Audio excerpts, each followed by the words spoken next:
Saying hi.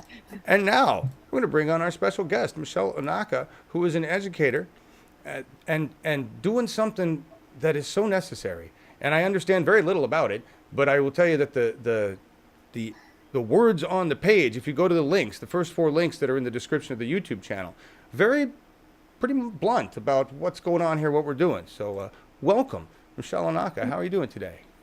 I'm doing good. Thanks so much for having me. Thank you for being on. And as I told you earlier, just wait for the technical issues to happen. It's gonna happen. I'm already watching it go down. But tell me, what is SURJ? What does it stand for? Showing up for racial justice. My understanding, and I could be wrong about this, is that SURJ is mostly about white people who care about racial justice, who want to see things change, who want to end white supremacy. Awesome, awesome. And why mostly about white people? What's the thing there? I mean, I get it. I get it. I'm a white person. I understand. But can we just explain it to everybody why it's white centric? I can't tell you for sure why SURJ started that way and why specifically that way. I know that in my opinion, white people really have to step up if we actually want to see things change. And it's good to have a way to get to those white people who need to step up. That's the way that I see it, but I'm not entirely sure how SURJ formed and what their goals are besides having white people stand up for racial justice. Right, right. I mean, you're not a representative of the national group Right. SURJ, but you did a project, SURJ 1-to-1, and Mm-hmm. it was so. Tell everybody about what that was. Yeah. So SURJ 1-to-1 is a program to get white people who feel like they understand racial justice more or less. Of course, we never fully understand it, but white people who have spent some time educating themselves about racial justice to work one-on-one with white people who maybe feel like they need to learn more so that they can be effective allies or activists or whatever your preferred word is. Awesome. And so, what did your program? You is it? I noticed it was closed. There's a link to the program page in the description. It's closed. Is it in process right now? The program technically starts today. Oh, wow. So Great. yeah. That's awesome. So I came up with the idea in December. I pitched it to SURJ to see if they would allow me to run it through them, essentially. Nice. Um, and then I spent most of December planning for it, and then January was getting the final things done, and then we finally opened it um, to people to go ahead and sign up for it. That was open for maybe a week and a half, and then I had to close that so I could match people and train facilitators and get the program started for at least this first pilot. Wow. Yeah. Wow. And what? So how long will it? How long will it run? And what will they do? Yeah, so it's a 6-week program. So theoretically, and it starts. They have their own. They have the power to decide when they want to actually meet. And so, sometime between today and this coming Friday is essentially the first week. And so it's 6 weeks, and they meet one on one, the facilitator and the learner. Um, they also can email in between or text. We asked them different questions when they applied to get an idea of, where do they live and where would they like to meet and when are they available to meet. But people don't always want to meet in person. And so some people might not meet in person at all, or they might only meet, once. So they're going to get paired up with another individual and then work together with that person, however it fits, whatever medium they choose. Yeah. Yeah. So when the facilitators and the learners applied to the program, they completed an application as well as a self-assessment.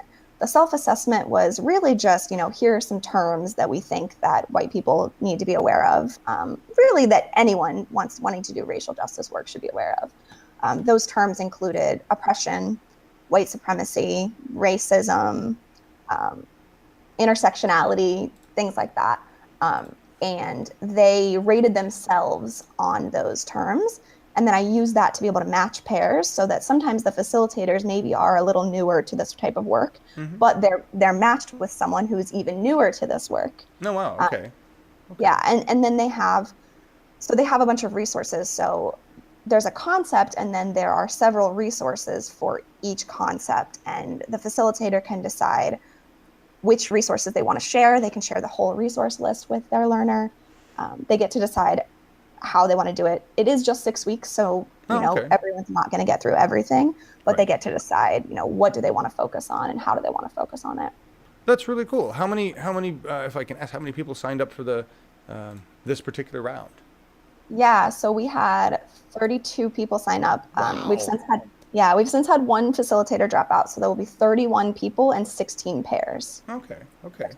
Somebody gonna handle two people at once or something. Yeah, I'll take 2 people. There you Yeah. go. You take two. You could probably handle it. That's really awesome. That's really awesome. Just taking a moment here just to look at chat and what's going on, everybody. Do we have any questions so far about what SURJ is, Chris or Ashley, with what's going on? Did you want to talk about what some of those resources are? When you say resources, what are you referring to? What kind of materials do volunteers, the facilitators and learners have access to? Great question. Yeah, so I created just a Google document, and it is, I think, 17 pages of resources. So there's, under oppression, there's probably 2 or 3 articles and maybe a video or something that I thought did a really good job of explaining oppression. Nice. So I just kind of went through the internet basically and tried to find things that I thought were most valuable, were really helpful for helping people to understand. And that document will constantly be changing. Nice. Is there so and Google Docs? I'm a big fan of that. Easy way to make stuff and provide access. What at the end of this? Is there an evaluation to kind of assess how people feel, whether what's changed? Yeah. So they will redo the same self-assessment that they took at the beginning. Both the learners and facilitators will retake that self-assessment. In addition to that, I'll also be creating just an assessment of the program, and then there'll be a final meeting where all the learners and facilitators will be invited, and we will kind of just debrief and talk about what worked and what didn't. Should we do this again? Should we make changes? I'm really seeing this as a time to troubleshoot and figure out, is this something that we could keep offering and we should keep offering or not? And if so, how do we need to change it to make it as effective as possible? Wow, that's awesome. It makes me think. What is the long-term goal? If this is successful, if you like the way it works, what's the long-term goal? To introduce it to the college, to find funds to expand? I have no idea. With this being a pilot, it's so hard to think long-term without knowing if it works at all. It is definitely, because it's one-on-one, it's kind of volunteer intensive. Right. So, but at the same time, we're constantly could be making more facilitators by educating the learners, and eventually maybe they'll want to be facilitators. Right. So it does have its own way of potentially growing. Yeah, I have no idea what the future could be. I know that one of the members of the leadership team for SURJ, she thinks that it's going to go national, as in like more SURJ groups will start adopting it as well. I have no idea if that could or would happen. That's awesome. I mean, like a scientist, you're running an experiment to see if you can affect a positive change, right? And you'll take your results and go from there. That's the way it works, amazingly enough. Good job. Ashley, any other questions? Yeah, we have a question from Mofaron about what intersectionality means. Oh, good question. That's a good question. So one, I'm happy to share that Google document with you all, and you all can share it with your listeners. Fantastic. It's something that they can view only anyway, so it's not like they can go in and change everything and destroy all the links. Right. So I will share that, and people can explore that on their own. But intersectionality is basically this idea that we all have different aspects of our identities, and those different aspects, they impact each other. So for instance, as a white woman, I experience things different in this world than maybe a Black trans woman, or, so all of those impact each other. And we have to be aware that if someone is Black, they still have other identities. They still might also be Muslim, or they might be have a disability, or they might be they might have a lot of income, and so their income status would impact the way that their blackness is felt by them, I guess I would say. Sure. Yeah, sorry if that wasn't a perfect explanation. No, intersectionality, and so really it's different people from around are going to intersect with different aspects of their lives, right? In some ways, like you said, that it's going to be impacted by different things. That's something that we have to recognize, that it's not just about a one. It was the lady I talked about yesterday. She's not a one-issue woman, right? I'm not just a body with an issue, right? There's more to me than my blackness, more to me than my whateverness, right? My womb, right? Yeah, you'll hear a lot about intersectionality with, you'll hear people saying that our feminism must be intersectional. So realizing that if we center white women, then we're really not going to be doing anything for women of color or women of different experiences. So that's one you'll hear a lot about, is intersectional feminism. Nice. Very cool. I hope that was a great explanation. Hope that worked for you more, Ron. Any other questions, Ashley? And poverty, I feel like too, is another big one.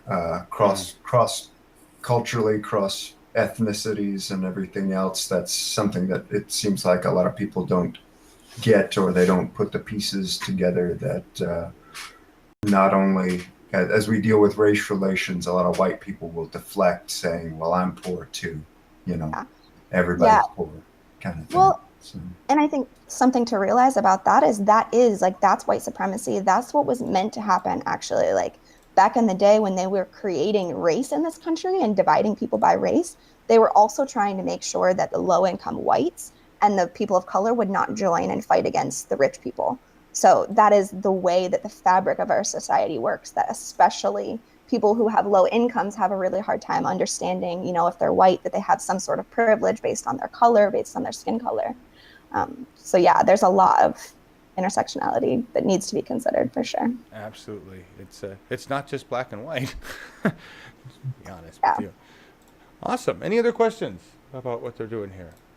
Yeah, Melissa H. wants to know, Michelle, was there one thing that spurred you on to do this? Great question. There are a couple of things. So one of the things was that in December, there was a SURJ community meeting where we were talking about microaggressions and how to handle microaggressions. And when that happened, I felt like I saw a lot of people in the audience, a lot of predominantly white people who were, sorry if there's a lot of noise in the background. It's all right. Cat, dog, what you got? No, it was actually my husband who didn't want to go on the camera, so he rolled on the floor instead. It was pretty funny. Anyway. He's famous now anyway. So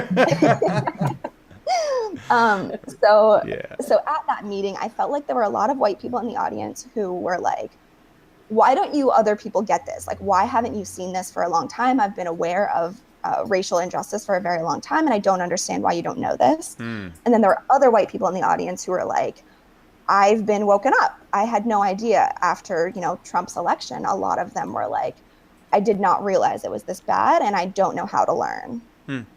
And so I saw that, and I was like, it seems like there are a lot of people who maybe could facilitate, who could help others learn, and there are a lot of people who want to learn. And then the other thing that... Beautiful. No, as I said, it's beautiful. As an educator, you said, hey, look, I think I could find a way to connect these dots, right? Yeah. That's awesome. And really the main thing was that I'm always trying to talk to people. I'm always trying to help people to see these kinds of things because white supremacy hides them from us. But I was really interested in finding a way to actually interact with people who wanted to learn, who cared. And that's not normal. So I was like, okay, how can I find the people that want to learn? And so I created the program so that I could do that too. Nice. So a little bit self-serving, but why not? Yeah, for sure. That's fantastic. Thank you for that question, Laura. And I feel like there's kind of an obvious question. Well, there was a question in my mind when I first heard you talk about your program of like, well, why not have people of color be the facilitators? And I kind of answered that in my own mind, but I'd like to hear you address it. What your thoughts on that are? Yeah. So I would say two things about that. The first thing is that it's not up to me to decide what a person of color wants to do or will do. So that would be something that, as a white person, I can't create a program that says, okay, let's get people of color and they'll go educate white people. So that's one thing. A second thing is that it's on white people to educate each other. Um, Agreed. it's unfair of us to think that we are benefiting from white supremacy in this society, and yet we need to turn around to the people that we are helping to oppress and say, hey, will you please educate me? Yeah. Yeah. That's a good point. And I would think that that situation would be very uncomfortable and would maybe not lend to the best, not always, right? Maybe wouldn't lend to the best education scenario. Right. Well, yeah, and I think honestly, it could be that maybe some people of color would say, hey, okay, this makes sense because let's start with white people educating white people, and then maybe we want to help work with those white people who have done a decent amount of the work, so they're not going to be constantly saying things that are not, I don't know, not thoughtful, I guess you could say. Right. Right. We did have one person of color who applied to be a facilitator, and she will be facilitating. And she really has to have some special considerations to be a facilitator, because she has to really make sure she takes care of herself when she may be personally triggered. Whereas, I might hear something from a learner that is offensive, but it's really not personally triggering to me in most situations. Right. Yeah. That's a big difference. So wow, that's going to take somebody with a lot of empathy. Yeah. A lot of understanding. And a lot of self-understanding, because she needs to be able to check in with herself and figure out, okay, how can I take care of myself in this moment? Because I know that the intent of this person I'm talking to is good and they want to learn. They're here because they want to learn. And at the same time, obviously, the impact is, harmful. Right. I think, yeah, it's awesome. Fantastic. Any other questions, everybody? It's been a great conversation. No? All right. Well, wonderful. Anything else you want to tell us about your program? I would love for you to come back when it's done and let us know how it went. Tell us about the results. Tell us about what's next. Will you do that? Yeah, that sounds good. Awesome. Thank you for coming on. Hey guys, thank Michelle Onaka. She says she doesn't use her Twitter, but she goes. But I say you go follow her there anyway. All right, we're gonna get her on social media at some point. We're gonna bring her out. Thank you very much, Michelle. We will talk to you soon. Yep, and I will send on to Ash the Google Doc so that you can share it with people if they want to start working on educating themselves. Fantastic. And if there was one place you'd like to send people for more information, would it be the 1-to-1 program or Corvallis SURJ? Where would you like to send them besides your Twitter? That's a really good question. It kind of depends what they're trying to do. I mean, yeah, if they're in the local community and they're interested, of course, go to the Corvallis SURJ website.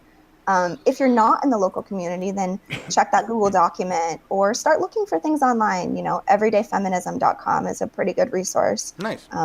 Start liking things, start finding things, and start reading, and read really, really widely. Suspend disbelief for a little bit and just read widely, and eventually I feel like hopefully you'll get to an understanding of what's going on. Awesome. Michelle Onaka, everybody, creator of the SURJ 1-to-1 program here in Corvallis, an educator at OSU, and hopefully we'll have her back on in 6 weeks or so to tell us how it went. Thank you. Thanks, Michelle. Bye now. Thanks. Yeah. All right, everybody. That was awesome. That was a fantastic experience. Have her on. And yes, I noticed everybody was saying that I did really well and there was no F-bombs. And that's because hi again, NAACP, if you happen to be watching. And now would be a good time to stop because we're going to move on to the more irreverent portions of the program.